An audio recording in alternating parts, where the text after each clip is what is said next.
Alright, so. Where did my utility knife blade go? I got one. So I'm going to cut this thing. Scooch this shit over a little. Oh.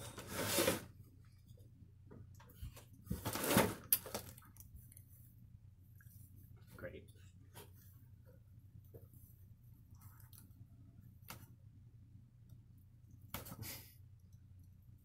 So, using a utility blade to cut the twine. So pretty standard in guitar purchasing. Usually you have to use a utility blade. Yeah, oh, he tied a knot. A standard knot in that, so that was excellent. That's the real security. It's really difficult to get through that, so, alright. Whoa. There's a back knot. Alright.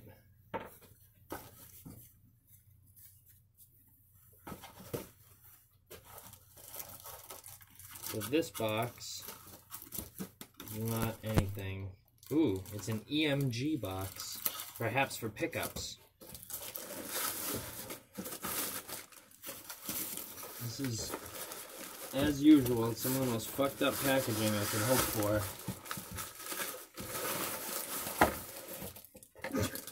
Okay. Jacques Lemons. The watch box. I guess this is, oh, okay. So this is supposed to offer me 4 corners of stability. Okay.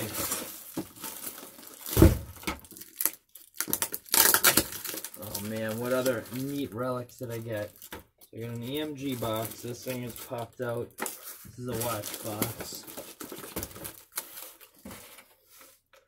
This one appears to be some sort of Russian cell phone.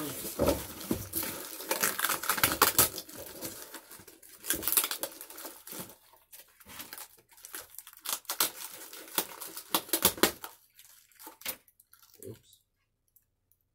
I don't want to lose my tiny brass screw. Gotta have one of those. Anyways. Oh yeah. Alcatel. Oh, that's English.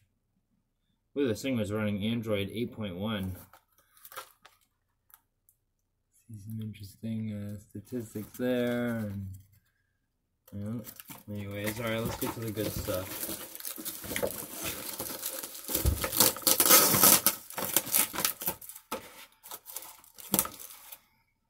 Okay. Oh. So I can also say, while I'm cutting this thing open, so the plan, I already got the colors, what I'm going to do, what I'm going to paint it, and I decided with Lake Placid Blue. Now, a little peek behind the curtain, I'm a pretty big fan of the band King Gizzard and the Lizard Wizard, and in that group, Stu McKenzie. He plays a blue Yamaha SG5. And, oh boy, I see what's going on here. Alright, so that is how he packaged the neck. That's why that part was sticking out. So rather than something like that, he just put it there. So, you know what, let's go right at the neck. Because this thing is going to be a thing I'm going to do a lot of work to. I have an idea for this. And a part of the idea is to expose the construction of these guitars. Yeah, this looks like my guitar, except it is beat to hell. Oh, it doesn't even say Ural on it anymore. Oh, this is horrible. This looks... Where are we? This looks awful. Look at how gouged, they're like countersunk. Oh. Oof. I might have to plug those. That's fucking awful. Back of the headstock, yeah. Down the neck, it is scratched and beat to shit. So, my idea for this. My binding looks good. The frets look horrendous, and they're coming up. Perfect. The fretboard looks okay. Oh, good. There's no nut. There is a 0 fret. which is one of my favorite parts of them. So, yeah, I don't know where I have the camera is not the best to show, but the frets are huge, and they're sticking off a mile out of the fretboard. So, this I was hoping to, or I was planning on refretting anyways. There is the truss rod. That's cool. It's a really weird sort of like tenon cut. So anyways, my plan is going to be to strip every single bit of everything off of this neck except the binding, obviously. But I want to strip all the finish off of it. And then,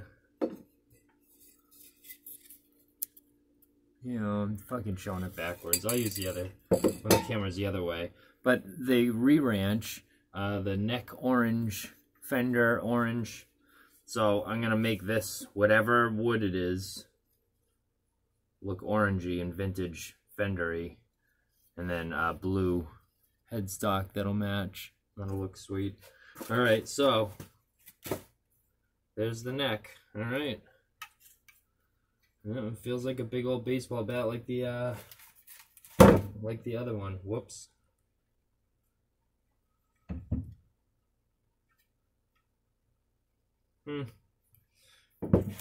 Alright, let's see this body.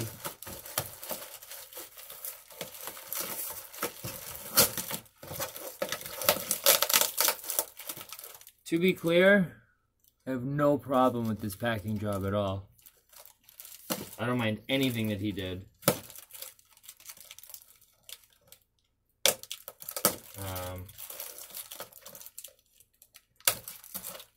I'll probably try to share the information of the guy who I bought this one from, because he seems to be doing a job at it. So cool, there's paint speckles in here. Not much else to speak of in the box. So part of the fun of this too is when I ordered the guitar, the guy sent me a message after he packaged it up and was like, I forgot to include the bolts for the neck. And I said, that stinks. Because now I have a body and a neck, and I don't have the bolts to bolt the neck to the body. But I ended up finding, one moment please.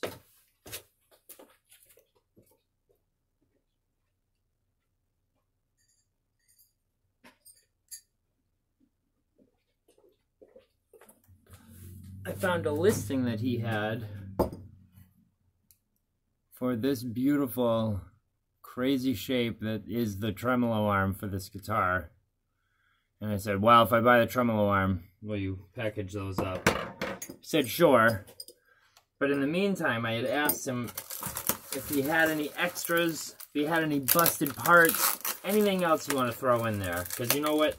This thing's going to take the trip across the Atlantic, I mean across Europe realistically, because this one went to New York, so it went that route. But I asked if he would spare any extra parts. He said sure. Oh wow. So with this, that was the thing that stunk about him skipping the or forgetting to include the neck bolts, was that he did throw in some extra for me on this one, and that was, the fuck is that? He threw in a pick guard. Wow, this thing is beat too, holy shit. What the fuck are these? Oh, some bridge parts. Oh, is it the bridge? I thought he gave me a bridge. Nope. Nothing. That's it. Alright, so we have my parts. This is what I'm working with.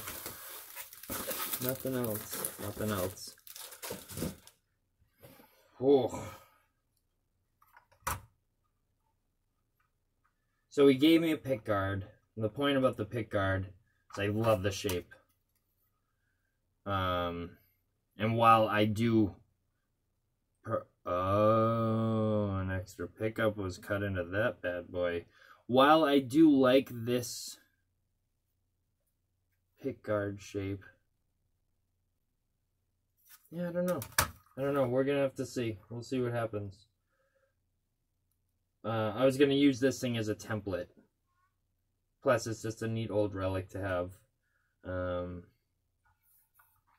What is more concerning, or I guess just interesting, to add to the mix, this bridge vibrato system is beat to shit. All the chrome is gone. It's like super brassy. Yeah, you can see this.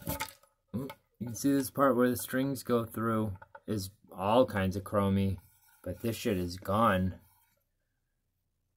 Wow, weird. Well, that's an interesting part of this project that I wasn't anticipating, but I'm excited to do it. So, and then what's going to happen with this body? Yeah, well, I'm not quite sure. This is going to be a complete redesign. I'm going to use this tremolo. I think I'm going to either put a Tysco style bridge or a Mustang style bridge and like drill holes in it. This guitar, basically I'm going to westernize a Ural. You know what, let me put the neck with this thing. Let's see what it looks like. I'm curious what's under the hood though. Yeah. Alright, well, at least the spring is in there. That's the little, like, kind of adjustment screw. Yeah, so I own one of these. I've already, the one that I own is pretty good example of one. It's very, very clean. And what I had discovered was the problem is the bridge was moved, when it was installed factory, it was moved down this way. So the high E string never was even on the fretboard. As a result of that, the guitar was basically unplayed because it was unplayable. So I got it for a steel in pretty much perfect condition, and I just unscrewed the bridge and relocated it to the correct spot, and it plays as good, I believe, as a Ural plays. So this has been hacked up pretty good. Yeah, so alright, I'm gonna leave that, and let's just get the vision of this guitar and what it's gonna be. Hell yeah. This thing's gonna be badass. So what's gonna happen? This is all gonna be blue. It's probably gonna have a pearly pickguard. Pearloid, I'm thinking, yeah. And yeah, of course, leave the binding. Redo this fret. These frets are horrendous. This is beechwood. Oh, good. Okay, so that's going to be the type of wood that will receive the amber stain. That, for an example, yeah, the light is really killer. This is a burgundy mist Strat rig that I'm doing. But anyways, this is some of the amber color that I'm going to apply to the neck. But I want to go not like heavy with it, but I do want to go very ambery. I want it to look like it's from the late 60s. And I bet I can get this color somewhere around there. It's going to be sweet. Oh man, I'm fucking psyched. This is going to be a very cool guitar. Yeah. So it's pretty much... Oh, and then my idea for the pickup configuration, I'm thinking that I just want to put a pair of humbuckers in, and for just visual example, what I'm kind of picturing is like a set of zebra humbuckers, and then instead of this 3 switch setup, maybe I can work some configuration